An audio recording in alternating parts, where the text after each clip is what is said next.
un fuerte énfasis en esta parte tan importante de la iglesia, las familias. Creo que es un tema que apenas se habla en las iglesias y desgraciadamente la información que tenemos sobre la familia es lo que esta sociedad nos quiere vender. La información que tenemos de la familia es lo que Twitter dice, o lo que Instagram dice, o lo que Facebook dice, o lo que dicen las revistas, o lo que dicen las películas de amor, o lo que dicen las telenovelas. Y eso no es realmente la familia. La familia ha sido la primera creación sobre la tierra que Dios la ha podido decir o ha podido declarar sobre ella que es realmente semejante a Él mismo. Y esto es algo muy fuerte, porque dice que Él creó al hombre a su imagen y a su semejanza, y después dice Él y ella los creó. Y vemos desde el Génesis, y me gustaría que me acompañases al segundo libro de Génesis, al segundo capítulo, perdón, no libro, segundo capítulo, versículo 21 al 25, vamos a leer lo que dice ahí. Son unos textos muy conocidos, casi en todas las bodas los novios me piden esta parte de la Biblia y compartir sobre esta parte de la Biblia. Pero vamos a leer esta mañana lo que dice la palabra de Dios. Dice: entonces Jehová, Dios, hizo caer sueño profundo sobre Adán, y mientras éste dormía, tomó una de sus costillas y cerró la carne en su lugar. Y de la costilla que Jehová Dios tomó del hombre, hizo una mujer y la trajo al hombre. Dijo entonces Adán: esto es ahora hueso de mis huesos y carne de mi carne.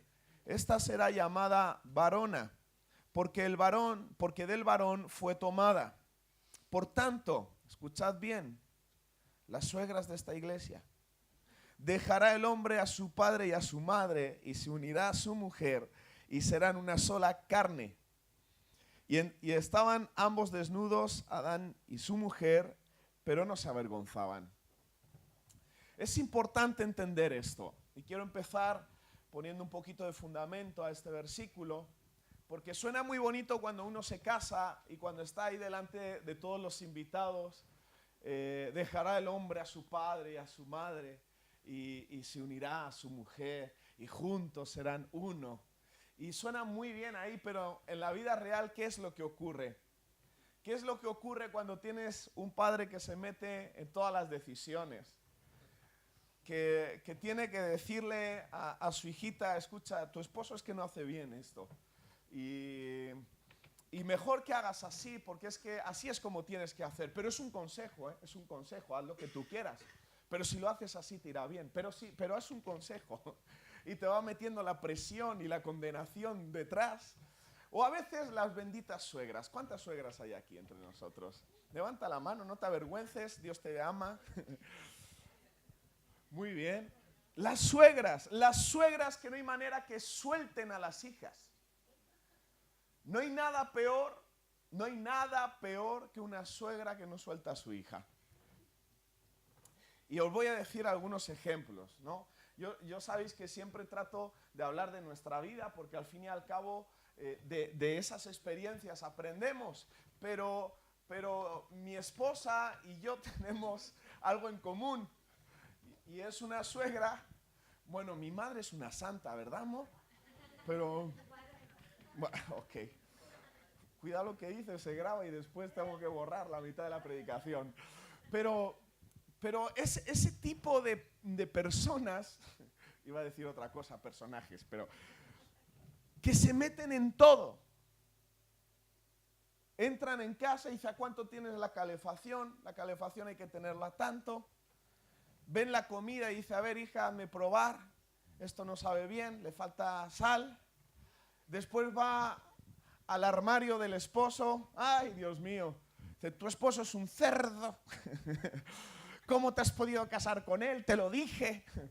Y bueno, todo este tipo de cosas, que es la vida normal, pero que la palabra de Dios hasta en estos detalles pone fundamentos. Porque te voy a decir una cosa, las familias no se rompen por grandes cosas.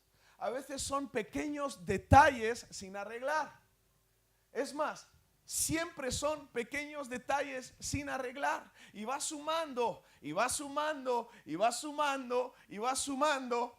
Y en Génesis 2, Dios nos habla y nos declara la importancia, cuando estamos formando una familia, de saber cortar el cordón umbilical. De saber decir, ahora papá y mamá, ese es vuestro lugar y este es nuestro lugar. Es un conflicto, es un conflicto. Pero aquí quiero marcaros en esta mañana este primer fundamento. Jóvenes que no estéis casados todavía, antes de casaros, arreglar ese pequeño problema. Si vais a tener una suegra un poquito presente, vamos a llamarlo así, o muy presente en el matrimonio, arregla el problema antes. Si tienes un suegro que le gusta meterse en todo, arregla ese problema antes. ¿Estáis conmigo, jóvenes? ¿Habéis entendido? Es un consejo. 17 años de matrimonio. Bueno, a mí se me hace 17, ¿vale? 16 y medio. Dejémoslo ahí, ni para ti ni para mí. Es importante entender, dejará el hombre a su padre y a su madre, y se unirá a su mujer, y serán una sola carne. ¿Sabes otras cosas importantes que encontramos en ese versículo? La proclamación y la declaración de la importancia que tú y yo entendamos que cuando nos unimos sexualmente o emocionalmente a una persona que no va a ser nuestro esposo o nuestra esposa, nos estamos saliendo fuera de la voluntad de Dios y de la protección de Dios. Porque a veces hablar sobre la fornicación suena como muy abstracto, ¿no? Y eso es pecado, y ya, no. Déjame decirte una cosa. Cada vez que hay una relación emocional y sexual, se funde, como la palabra de Dios dice, dos vidas y son una.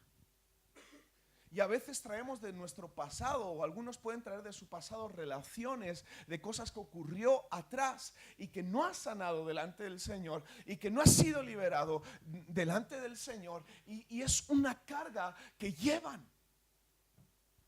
Por eso es tan importante, y yo le digo a los jóvenes, sí se puede llegar virgen al matrimonio. Porque parece que estamos en una sociedad que los raros son los que llegan vírgenes a su matrimonio. ¿Estáis conmigo?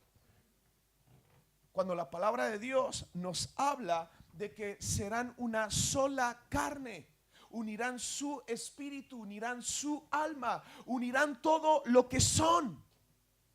Y por eso debemos entender, hermanos, lo siguiente: en un matrimonio no puede existir que uno vaya hacia una dirección en su vida y otro vaya hacia otra dirección en su vida, porque serán una sola carne.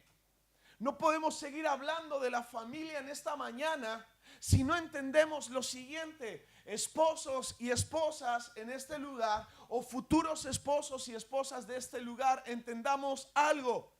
Un matrimonio, una familia, estamos destinados a remar hacia una misma dirección. Por eso Pablo nos aconsejó: no te unas a yugo desigual.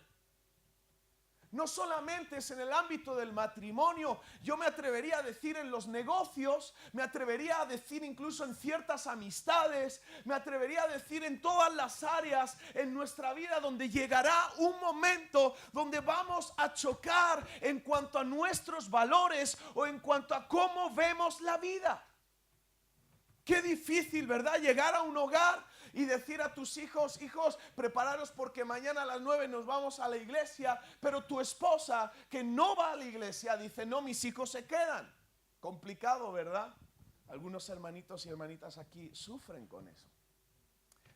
Y oramos por vosotros. Veremos victorias en las familias. Pero es importante que entendamos, en una familia tenemos que caminar, tenemos que remar hacia una misma dirección.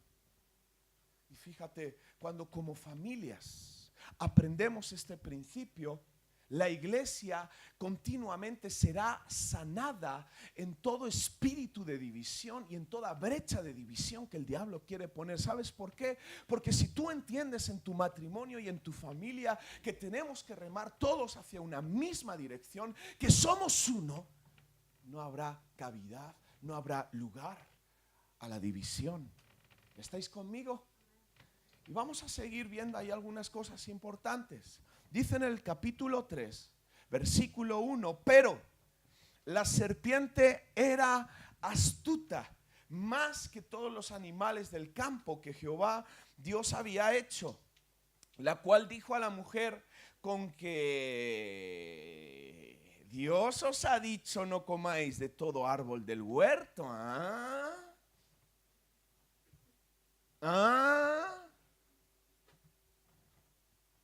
Y como a las mujeres les gusta oír y hablar y hablar y oír y oír y hablar y hablar y oír. Y como la serpiente era astuta y supo a quién ir para hablar y que iba a oír y hablar. No se enfaden conmigo, hermanas. Pero es cierto, ¿cuántas palabras habla una mujer al día, esposa? ¿No te acuerdas? Pero muchísimas. Dice, no me acuerdo, pero muchísimas. Hasta 10.000. ¿Y un hombre? De 3.000. De 3.000 a 4.000. Oye, esto es por norma general, ¿de acuerdo? Por norma general. Yo sé que hay mujeres que no hablan mucho aquí y hay hombres que hablan que no hay quien les pare. Pero por norma general, la mujer habla más. Pero escúchame, no nos vamos del tema porque es importante esto. Debemos entender que nuestro enemigo es astuto. Él hace tal cosa con astucia sobre nuestra vida. Si tú tienes un problema con la crítica, Él va a saber de qué forma venir sobre ti para empujarte a que sigas criticando. Si tú tienes un problema a nivel sexual, Él va a saber con astucia venir sobre ti para que tú caigas en un problema sexual. ¿Estáis conmigo en esta mañana? Y fíjate lo que dice ese versículo.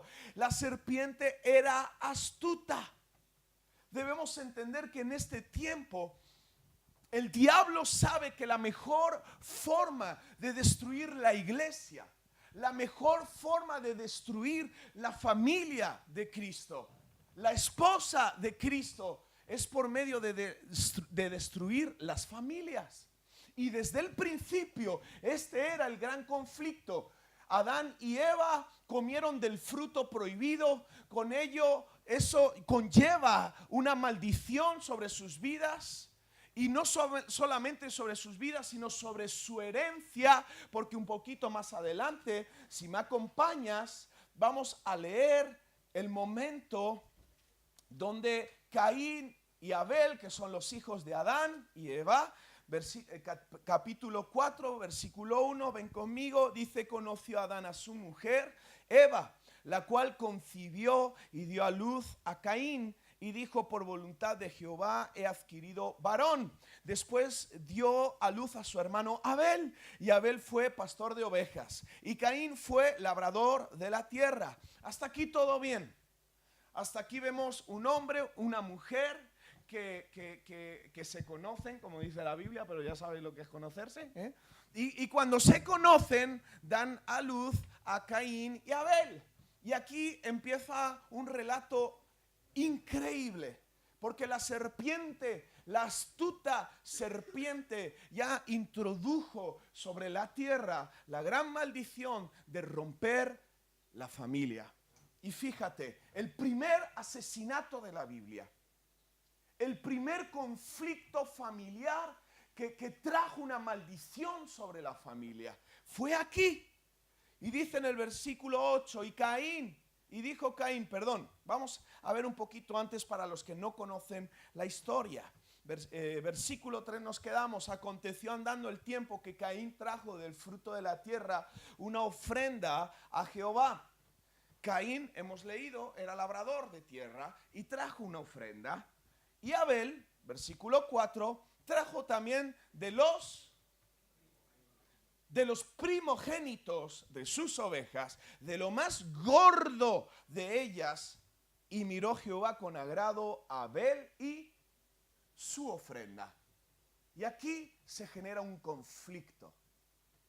Aquí el labrador y el ganadero tienen un problema, porque uno dio de lo que tenía a Dios y otro dio de lo mejor que tenía a Dios. Y la historia ya la conocéis, versículo 8. Y dijo Caín a su hermano Abel, salgamos al campo.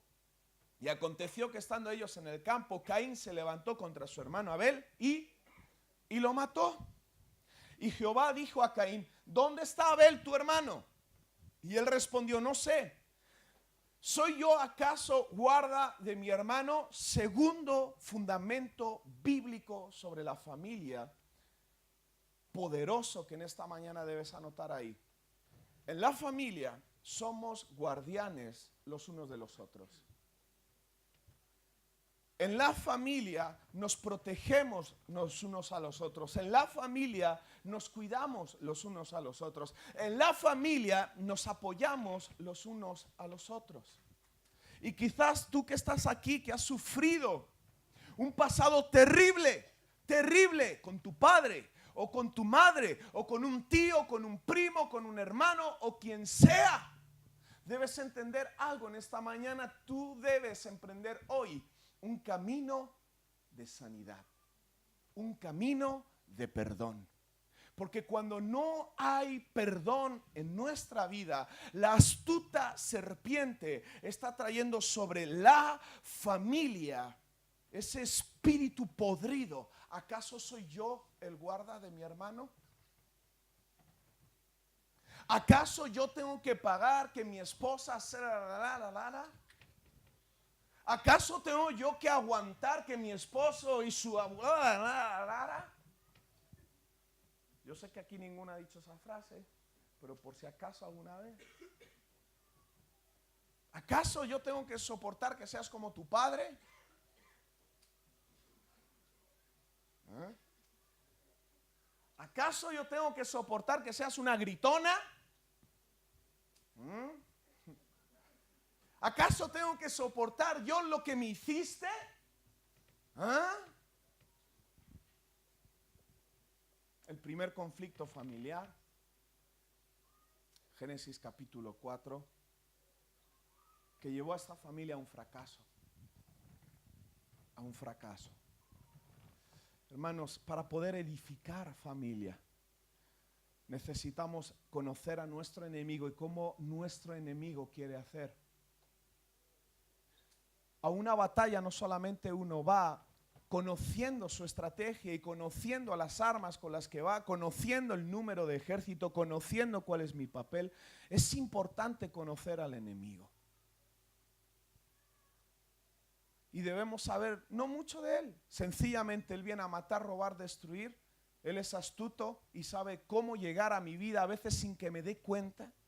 Y tercero, lo que él quiere traer sobre nuestras familias es este espíritu que nos quita de la responsabilidad de ser guardas de nuestras esposas, guardas de nuestros esposos, guardas de nuestros hijos. Y cuando hablo de ser guarda, vuelvo a decir, ¿cuántas veces miras tú el teléfono de tu hijo? ¿Cuántas veces has tomado, gracias, tu tiempo para ver el Instagram de tu hija?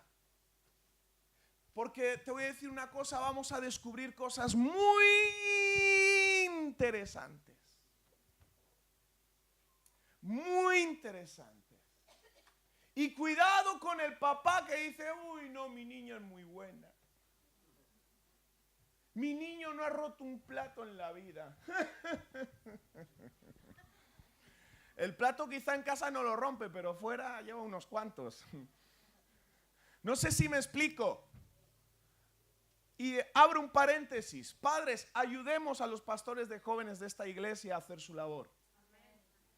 Cierro el paréntesis. Yo creo que con esto vale. ¿Sabes por qué? Porque tu hijito y tu hijita y mi hijito, porque no es hijita el otro tampoco, yo sé que necesitan que yo vele por ellos. ¿Acaso soy yo guarda de mis hijos? Sí lo eres. Sí lo eres. Y responsable de lo que hacen también. Sí lo eres. Debemos tener mucho cuidado, hermanos, porque a veces parece la iglesia puede ser el lugar donde los soltamos, ¿no? Y cuando fracasa alguno de nuestros hijos en alguna área, la culpa es de Alonso y Boris que no estuvieron atentos. Claro, es cierto. Pero debemos tener cuidado porque los guardas de nuestros hijos no son ellos. Tenemos que ser nosotros.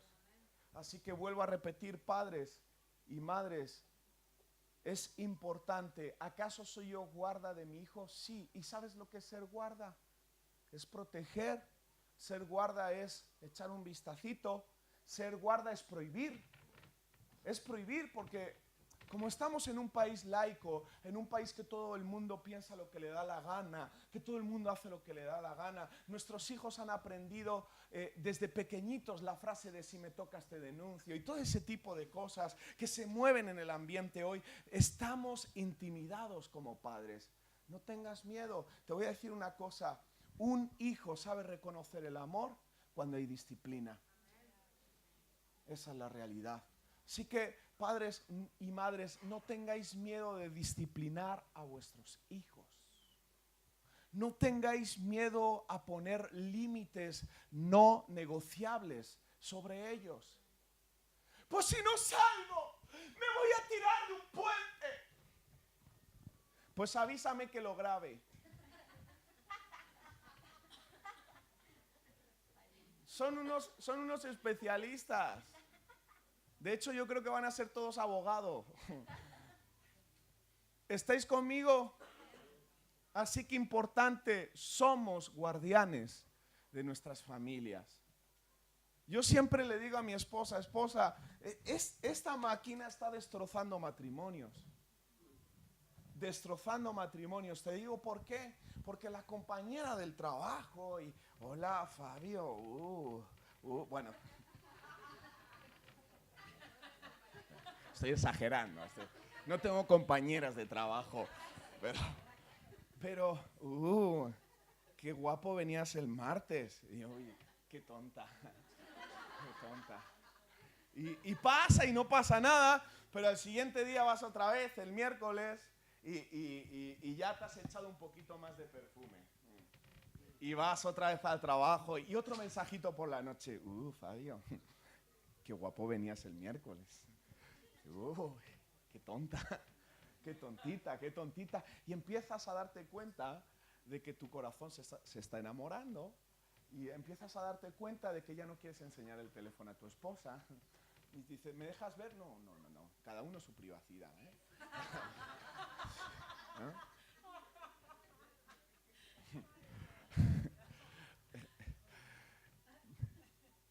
Cuando tu esposo no te quiere enseñar el móvil hay peligro, hermana.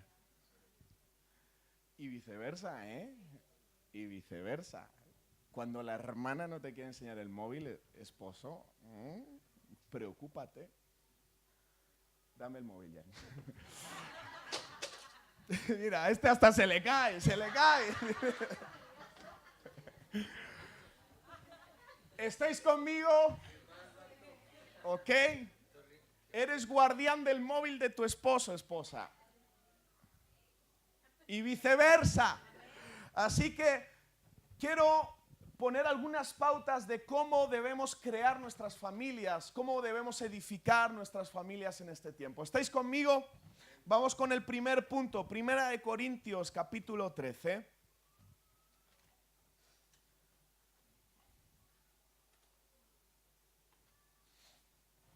Dice el versículo 4 al 7, el amor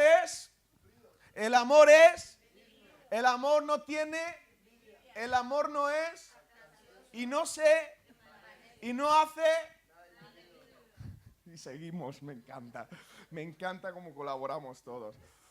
No busca lo suyo, no se irrita, no guarda rencor, no se goza de la injusticia, mas se goza de la verdad. El amor todo lo sufre, el amor todo lo cree, el amor todo lo espera, todo lo soporta. El amor nunca deja de ser. Pero, fíjate qué interesante ese pero. Las profecías se acabarán, las lenguas, las ciencias, el rabasaya, curabacaya, todo eso pasará.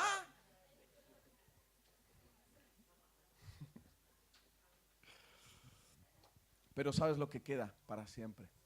El verdadero amor. ¿Sabes? Cuando leo este versículo me di cuenta que no amo a mi esposa. Me acabo de apuntar un punto. Cuando leo este versículo me di cuenta que en mi vida a veces dice aquí el verdadero amor todo lo soporta. Yo a veces no la soporto. Te soy sincero. A veces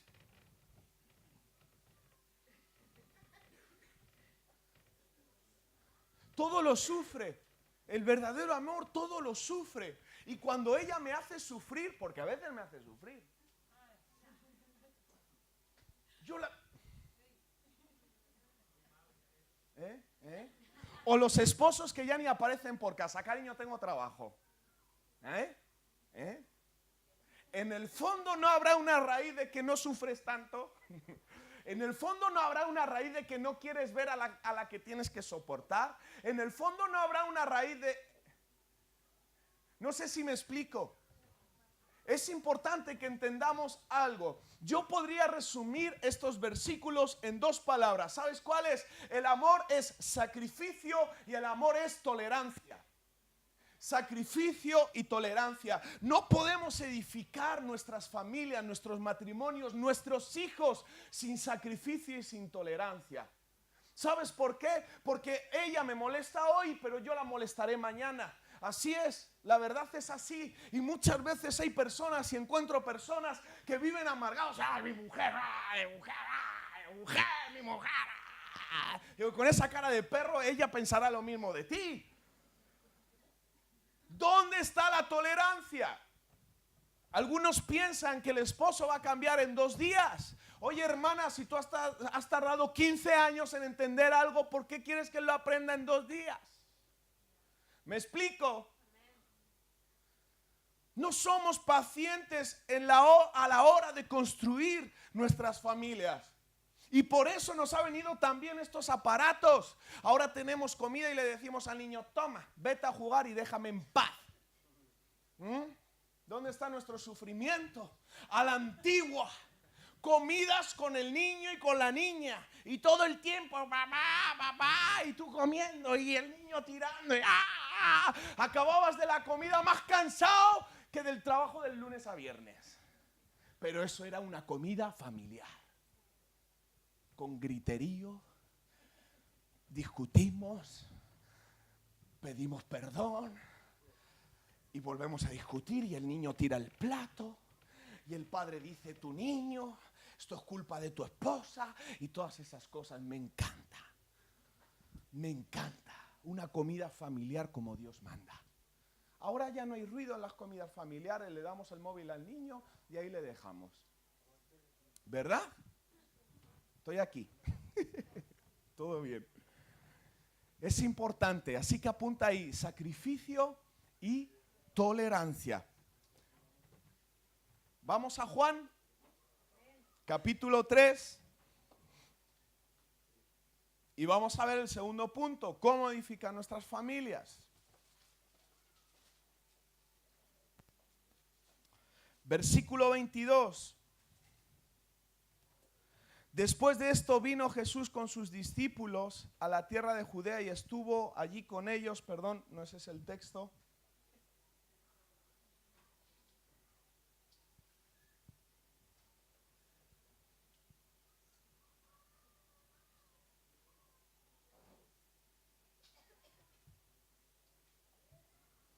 aquí está el 27. Vamos a empezar en el 25. Entonces hubo discusión entre los discípulos de Juan y los judíos acerca de la purificación, y vinieron a Juan y le dijeron: Rabí, mira que el que estaba contigo al otro lado del Jordán, de quien tú diste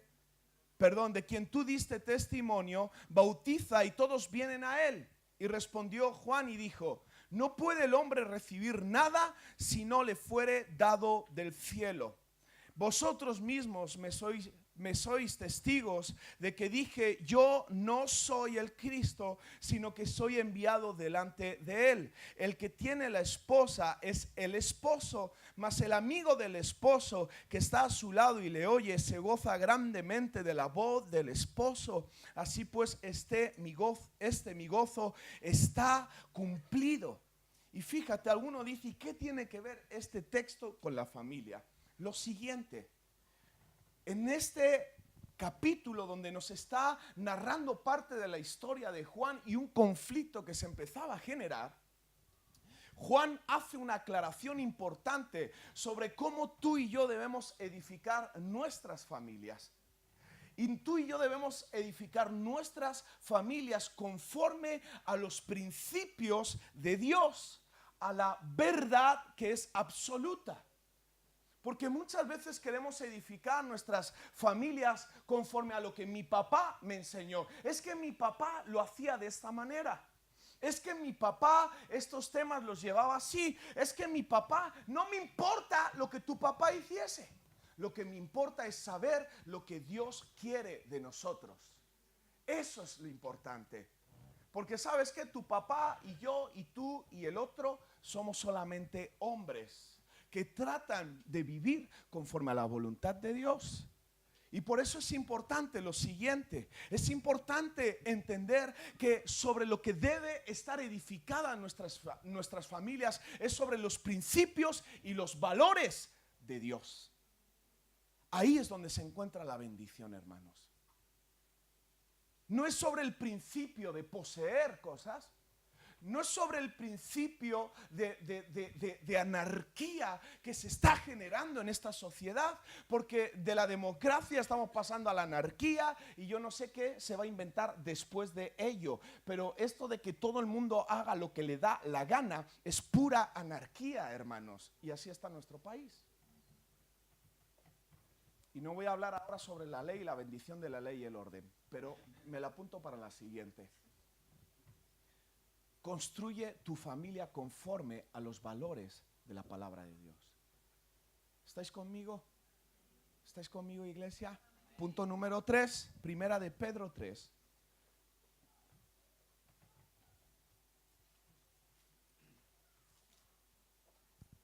Versículo 8 y 9 dice: finalmente sed todos de un mismo sentir, compasivos, amándoos fraternalmente, misericordiosos, amigables, no devolviendo mal por mal, ni maldición por maldición, sino por el contrario bendiciendo, sabiendo que fuisteis llamados para que heredaseis bendición. O sea, que todas esas veces donde tu esposa te hace algo y tú se lo quieres devolver de la misma manera. No sé si me explico. Cuando tu esposa se ha pasado un poquito y tú, en vez de callarte y esperar a que todo se enfríe y hablar sobre ella bendición, le dice: ¿y tú? ¿Tú me lo vas a decir? ¿Tú qué? ¿Tú?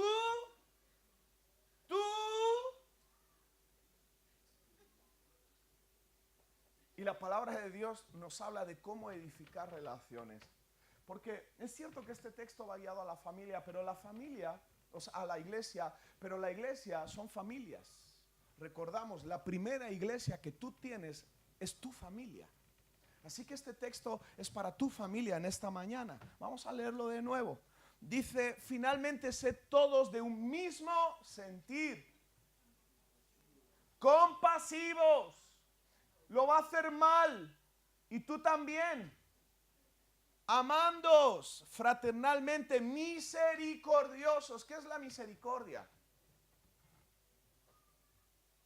Ni sabemos lo que es. ¿Qué es la misericordia? Piedad, paciencia, no dar lo que merece. Ok, pues lo sabéis muy bien.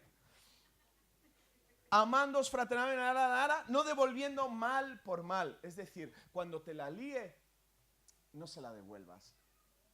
No se la devuelvas. Ora por ella. Ora por él. Punto número 4. Colosenses 3. Tengo que ir rápido porque todavía me queda un pelín. Colosenses 3, versículo 12 al 14, lo podemos poner ahí.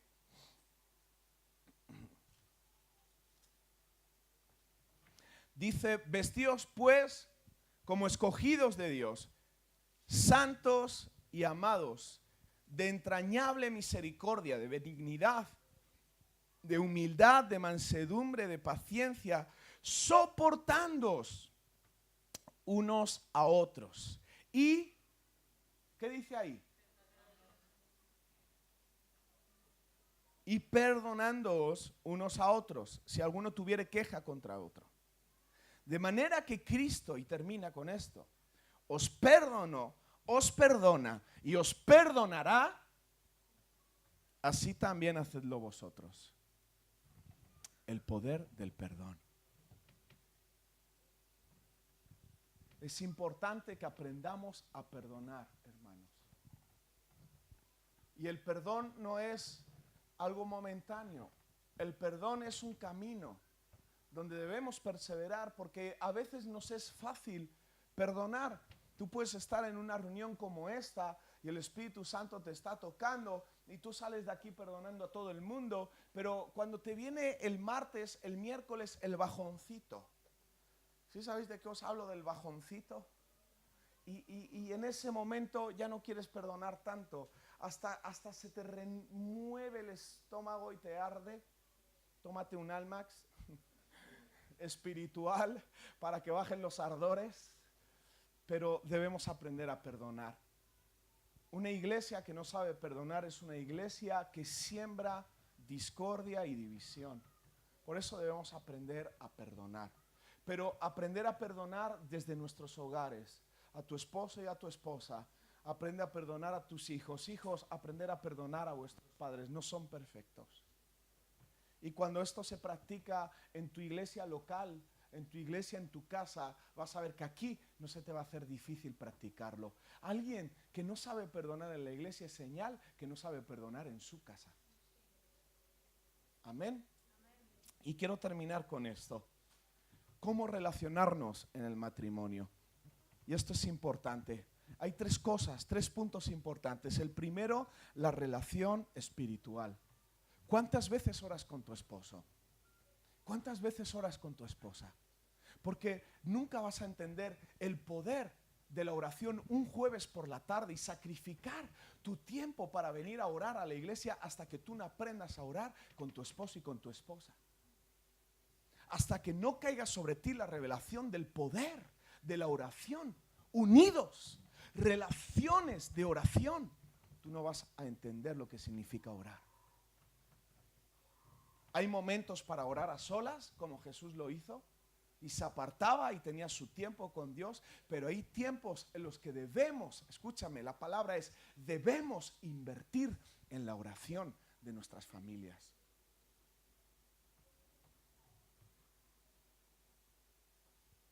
Cuidado con esto, hermanos. Familias, cuidado con esto. Matrimonios, cuidado con esto. Hay cosas que tú puedes estar atravesando. Hay cosas, escúchame, cuando los hijos crecen, hijos pequeños, problemas pequeños. Hijos medianos, problemas medianos. Hijos grandes, problemas enormes. No sé si me explico. Así que tú que estás, ay, no duermo por las noches, tengo un hijo pequeño. Ay, espérate, vas a saber lo que no es dormir. Vas a saber lo que no es dormir cuando crezca. Agárrate, vas a desear que se hubiese quedado así. En fin, eso es otro tema. Oración. Tú te vas a dar cuenta de algo. Te vas a sentar con tu esposa a orar y te va a dar vergüenza. Empieza tú. Empieza tú. Señor Jesús. Es increíble, pero te digo, es una de las herramientas que el diablo utiliza. Te lo digo, te lo digo. Los matrimonios no oran juntos. No oran. Nosotros nos sacamos hasta los demonios, el uno al otro. ¡Espera!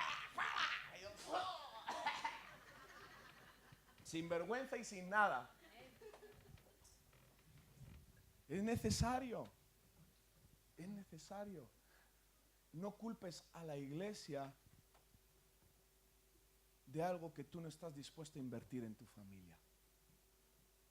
¿Sabes? Algunos viven cargados, algunos viven amargados. Escúchame, el trabajo principal se hace en la familia. En la familia. Tu hijo está teniendo un problema. Yo no voy a esperar a que ellos me arreglen el problema, Alonso y Boris. Yo voy a coger a mi esposa y voy a sentar a mi hijo y si necesita liberación le voy a decir, tose hasta que no haya un mañana, muchacho. Y dale fuerte, o si no te lo saco yo por detrás. Y si se queda aquí, no te preocupes. Yo estoy listo. ¿Me entendéis? Relación espiritual, oración. 2, relación emocional. Mi mejor amiga es mi esposa. Esa la... Punto 2. Hoy me va a hacer de comer. Lo más importante para mi vida es saber que la persona que Dios me ha dado es mi mejor amigo. Ella sabe intimidades que nadie sabe de mi vida. Cuando a veces lo que esta sociedad nos dice es lo contrario. Ay, puedo tener un amante y que nadie se entere y que mi esposa no se entere y guardo mis pecaditos en el teléfono. No miren mi teléfono, no miren mi teléfono. Me lo borras. Y no nos damos cuenta de que en la familia está nuestra mejor amistad. Tu esposo debe ser tu mejor amigo. Tu esposa tiene que ser tu mejor amigo. ¿Y sabes de quién no somos amigos? Somos padres de nuestros hijos. Porque a veces los papás y las mamás se hacen amigos de sus hijos y esto no es sano, no es bueno y no es bíblico. Un padre es un padre, una madre es una madre. Yo cuando juego con mis hijos, a veces jugamos y tú y no sé qué, y tío y tronco y tal cual. Y cuando la cosa ha pasado, tío, tronco, Dios sé, ahora soy tu padre. Cómo me gusta. Pero esto es importante, esto es importante. Y termino diciendo, intimidad. Primera de Corintios 7, versículo del 3 al 5. Vamos a leerlo. Es un versículo muy bueno.